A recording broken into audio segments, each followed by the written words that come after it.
Music is entertainment. And what entertains the customer is the sight of blood. But does it have to be that way? Unfortunately, that is the society that we live in. That if you're nice to somebody, you must have some intentions. You're trying to get something from them. So, if Drake wants to collaborate with everybody, he must have some intentions. Some evil intentions. He's being selfish. He's being a user or colonizer. So, this is the way of society. That because our minds are in some sickness, we are only entertained by violence in whatever form. We don't feel like we deserve to be treated well, so we look for violence. The victim mentality. So, when it comes to entertainment, it's an act.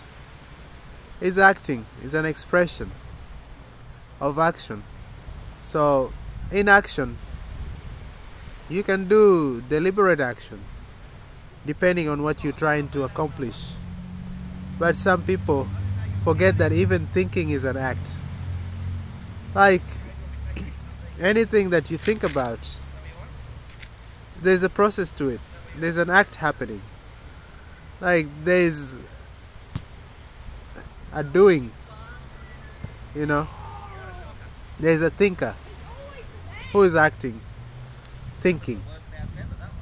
So when it comes and you understand that it's all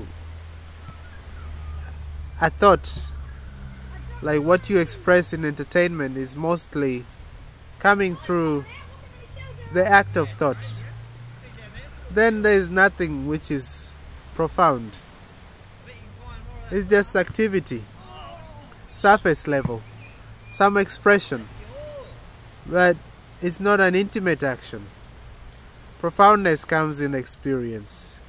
You know, nobody can experience what you're experiencing. When you sing about it, you can only use words, but the words cannot express that feeling.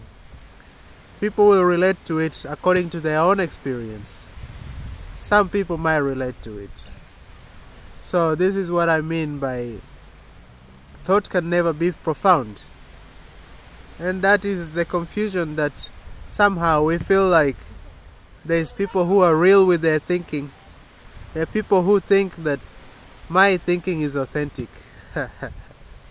Thought is never authentic because it's always a collection, an accumulation, or like a recycling of what you have picked up from somewhere else.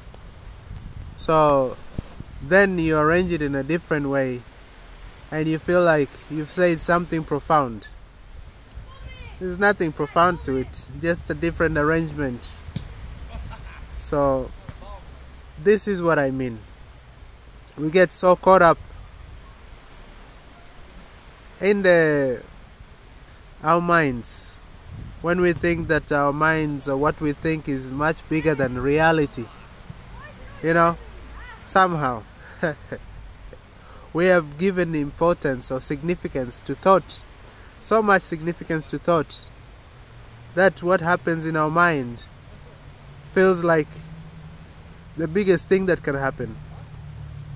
You know, something goes in your head and somehow that is bigger than what is happening in your life. There is nothing happening. You got a job, you're going to work every day, you're making money, whatever. You got enough money, you're eating well, but something gets into your mind and you become depressed. Then somebody says a little something and some fantasy happens in your head, like you relate to what they're saying because of how you have put yourself in your head. Your mask, the mask you're wearing, the personality that you have chosen, the way you have defined yourself. So in that definition, you have become so serious and comfortable. Then, if a little something sneaks in, it feels like it's so profound. Thought is never profound. It cannot be, you know. No matter you're thinking about God, you're thinking about love. It's only thinking about it. It's not love itself. Love is a feeling, you know. God is also to be experienced or to be realized. So anything which is not in your experience is not real for you. It's not true for you. So it's not profound because you haven't experienced it, you haven't felt it. Just that.